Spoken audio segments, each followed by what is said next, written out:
अस्सलाम वालेकुम my YouTube family, कैसे हैं आप सब। उम्मीद है आप सब ठीक होंगे। यहाँ पे है जी ईद का दिन और ये ईद के दिन से मैंने व्लॉग बनाना वीडियोस बनाना स्टार्ट की थी, लेकिन अपलोड मैं अब कर रही हूँ। तो आप लोगों को बहुत बहुत ईद मुबारक हो फिर से, क्योंकि पोस्ट तो मैंने लगाई हुई थी ऑलरेडी। तो जिन्होंने नहीं देखी उनको बहुत बहुत दिल से ईद मुबारक। और यहाँ पर हम ससुराल आ गए थे, ईद का दिन हमारा उधर ही गुजरता है। तो ये मेरी सास ने मज़ेदार सी बहुत यम्मी सी कलेजी बनाई हुई थी। हमने लंच जो है वो उधर ही किया और 2 बजे मैं घर आ गई थी। और यहाँ पे हमारे हिस्से का जो गोश्त था उन्होंने दे दिया था, और बाकी भी जिन जिन लोगों ने हमें देना था ना, सब ने दिया। तो मैंने कहा चलो मैं इसको अब संभाल के रखती हूँ। तो बस अलग अलग ही ये सारे पैकेट्स बनाए, कीमे के लिए अलग निकाला और बाकी पैकेट्स बना के फ्रिज में मैंने इसको सेव किया। तो यहाँ पे इतनी सख्त गर्मी थी तो मैं काफ़ी ज़्यादा थक गई थी गोश्त संभालते संभालते। फिर उसको धो के मैंने पैकेट्स बना के फ्रीज़ किया, तो फिर थोड़ा सा मैंने रेस्ट किया। उसके बाद जो है मैंने चाय वाय बनाई। मेरी नंद भी आई थी तो हमने बैठ के मज़े से चाय इंजॉय की। तो बस जनाब, उसके बाद शाम के लिए मैं खाना रेडी कर रही थी और मैं बना रही थी नमकीन गोश्त। नमकीन गोश्त की रेसिपी मैं आप लोगों के साथ शेयर करूंगी कि मैं कैसे बनाती हूँ। तो यहाँ पे मैंने कुकर के अंदर थोड़ा सा ऑयल लिया है, उसमें मैंने गोश्त डाला है, उसकी भुनाई की है। अदरक लहसुन का पेस्ट डाल के अच्छे से उसकी भुनाई की है मैंने। और जब इसका कलर चेंज हो गया ना, तो तब मैंने इसके अंदर 2-3 इलायची और साथ में तेज़पात डाल दिए थे। और इसके अंदर मैंने 1 टमाटर कट करके डाल दिया था, और साथ ही मैंने 1 हरी मिर्च डाली थी और हाफ प्याज डाल दिया था। इससे बहुत अच्छा टेस्ट आता है। कुछ लोग नहीं डालते, लेकिन मैंने डाला था। और गोश्त जो है वो टाइम मेरे पास कम था, तो गोश्त बोटियाँ बड़ी बड़ी थी। मैंने कहा चलो थोड़ा सा ना गोश्त खिलाने वाला पाउडर डाल देती हूँ। और इसमें एक अकलौता बस मसाला ही डलता है, नमक। तो नमक ही मैंने डाला था, ज़ाहिर है। बस इसकी भुनाई करके मैंने पानी डाल के कवर कर दिया था। तकरीबन हाफ घंटा मैंने इसको पकाया। और यहाँ पे देखिए इतने मज़े का ये नमकीन पेशावरी गोश्त बन के तैयार हुआ है। आप लोग ज़रूर ये रेसिपी ट्राई कीजिएगा। और गोश्त जो है ना वो अच्छा सा टेंडर होना चाहिए, बहुत अच्छा सा गला हुआ होना चाहिए ना, सख्त नहीं होना चाहिए इसकी बोटी। तो बस मैंने तो खैर रोटी के साथ इसको खाया था, लेकिन हस्बैंड ने ऐसे ही खाया था। इसके ऊपर ना मैंने काली मिर्चें और थोड़ा सा लेमन निचोड़ दिया था। तो बहुत ही मज़े का ये नमकीन गोश्त बना था। और बस ये हमने खाना वाना खा लिया और उसके बाद मैंने ज़ाहिर कुछ भी शूटिंग नहीं की। तो यहाँ पे जनाब ये है नेक्स्ट डे, ईद का दूसरा दिन है। और मैं दूसरे दिन को बोलती होती हूँ ससुराल डे। ये ससुराल डे होता है ना, तो सभी अपने जो मर्द हैं वो अपने ससुराल जाते हैं अपने फैमिली को लेके ना। तो हमारे लिए को तो ये मैका डे होता है, उनके लिए ससुराल डे होता है। मैं तो पहले दिन ससुराल में होती हूँ और दूसरे दिन फिर हम लोग मैं अपने मैके जाती हूँ। तो यहाँ पे मौसम बहुत अच्छा था, बारिश हुई थी रात को, रज के बारिश हुई थी। तो बहुत अच्छा मौसम था। तो बस जी यहाँ पे मैं आप लोगों को मौसम ही थोड़ा बहुत दिखा रही थी। और आजकल ना इतनी ज़्यादा ईद के दिनों में सभी ज़ाहिर बिज़ी होते हैं, मैं भी बहुत ज़्यादा मसरूफ़ थी।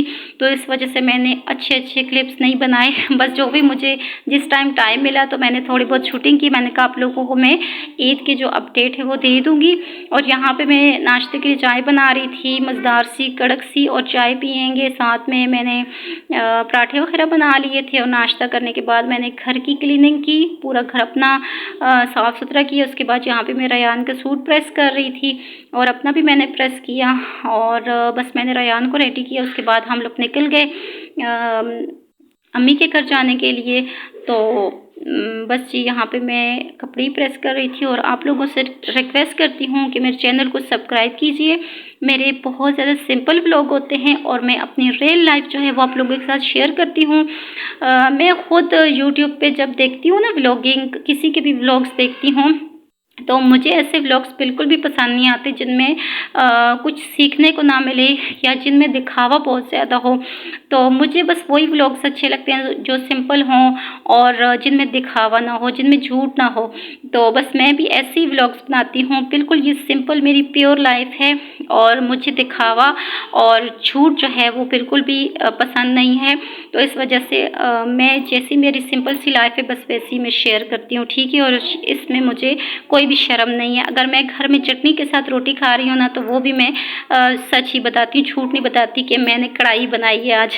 तो यहाँ पे मैं आप लोगों को दिखा रही थी, बैराज से हम लोग गुजर के आ रहे थे, तो वो मैंने क्लिप्स बस बनाए। और यहाँ पे खाना लग चुका था अम्मी के घर, तो चाट बनाई थी सिस्टर ने, साथ में चिकन की बिरयानी थी और कलेजी बनाई थी अम्मी ने, और बहुत मज़े की कलेजी बनी हुई थी।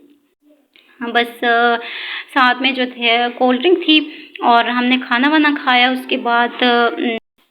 उसके बाद जी बस थोड़ा रेस्ट किया और फिर मैं बाहर आ गई थी। और हाँ, साथ में ना ये तंदूर की रोटियां थी, गैस वाले तंदूर पे बनाई थी उन्होंने, तो मुझे इतनी अच्छी लगती है तंदूर वाली रोटियां, खासकर गैस के तंदूर वाली तो बहुत ही ज़्यादा मुझे अच्छी लगती है ना। खासकर जब गंदम का घर का आटा हो तो फिर बहुत ही मज़े की मीठी होती है ना।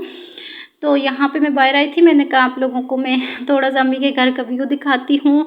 तो इनके घर ना इतने अच्छे माल्टे लगते हैं, और यहाँ पे देखें लगे हुए भी हैं, इतने ज़्यादा लगते हैं माशाल्लाह से। फुल ये इनका जो पौधा है ना, ये भरा हुआ होता है माल्टों से, और साथ में जो है लेमन लगते हैं फुल, इनका ये पौधा लेमन से भी भरा हुआ होता है ना।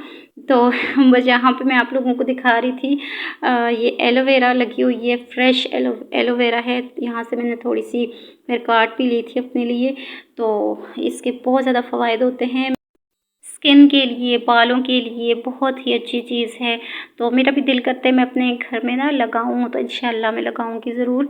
अभी तक फ़िलहाल तो नहीं लगाई। यहाँ पे मैं आप लोगों को दिखा रही थी पुदीना, ये वाइट वाला पुदीना है, और साथ में जो है ये दूसरा वाला है ना, हरा वाला पुदीना है, तो जिसकी चटनी वगैरह हम लोग बनाते हैं। तो लेमन अभी छोटे छोटे थे, मैंने कहा अगर लेमन थोड़े बड़े होते तो मैं लाजमी इनको तोड़ती, लेकिन बहुत ही चुन्ने मुन्ने से क्यूट से छोटे छोटे से थे, तो फिर मैंने ना इनको नहीं तोड़ा। मैंने कहा चलो मैं अपने व्यूवर्स को थोड़ा सा इधर दिखा देती हूँ ये पौधे। और यहाँ पे ना अमरूद भी इनके घर में लगते हैं, लेकिन पता नहीं क्यों ये अमरूद इतने मीठे नहीं होते साइज़ में सही बड़े बड़े हैं, लेकिन इतने मीठे नहीं होते। तो बस ये यहाँ पे आप लोगों को मैं यही सारा कुछ दिखा रही थी। और इस टाइम हम लोग यहाँ से निकलने की तैयारी कर रहे थे, तो फिर हम लोग बस वहाँ से मिल मिला के जब निकलने लगे, तो मैं कमरे में आई, मैं रयान को ढूंढ रही थी। मैंने कहा पता नहीं रयान किधर चला गया। तो इधर देखा तो रयान ना इधर इस रूम में ना अपने बाबा के पास लेटा हुआ सो गया था। तो बस फिर हम लोग लेट हो रहे थे, मैंने कहा फिर शाम हो जाएगी। तो रश बहुत ज़्यादा होती है ईद के दिनों में, ख़ासकर बैराज पे ना हद से भी ज़्यादा रश होती है। तो इसलिए मेरी कोशिश थी कि हम लोग ना रश ज़्यादा होने से पहले पहले यहाँ से निकल पड़ें। तो रेहान को मैं आवाज़ें दी जा रही थी, लेकिन ये मेरी आवाज़ ही नहीं सुन रहा था, नहीं उठ रहा था। मैंने कहा घर पे तो आप सोती ही नहीं हो, और यहाँ पे ना मेरे उठाने के बावजूद भी आप नहीं उठ रहे हो। तो बस खैर मैंने उसे जैसे जैसे करके उठाया, मुँह हाथ धुलाया, चाय वाय पिलाई, और यहाँ पे हम लोग निकल आए थे। और ये है हमारा प्यारा सा तरबेला डैम, और बैराज से हम लोग गुजर रहे थे ना, तो मैंने कहा आप लोगों को थोड़ा फिर से दीदार करवा देती हूँ। और यहाँ पहुँचते इतनी ठंडी और मज़े की हवा चलने लग जाती है ना, दिल खुश हो जाता है। तो बस ये फिर हम लोग घर आ गए, और यही थी मेरी आज की नहीं 2 दिनों की रूटीन, फर्स्ट डे और सेकंड डे की। तो आपसे चाहूँगी यहीं पे इजाज़त। उम्मीद है आपको वीडियो अच्छी लगी होगी, अगर अच्छी लगी तो लाइक कर दीजिए। अल्लाह हाफिज़ जी, बाय बाय।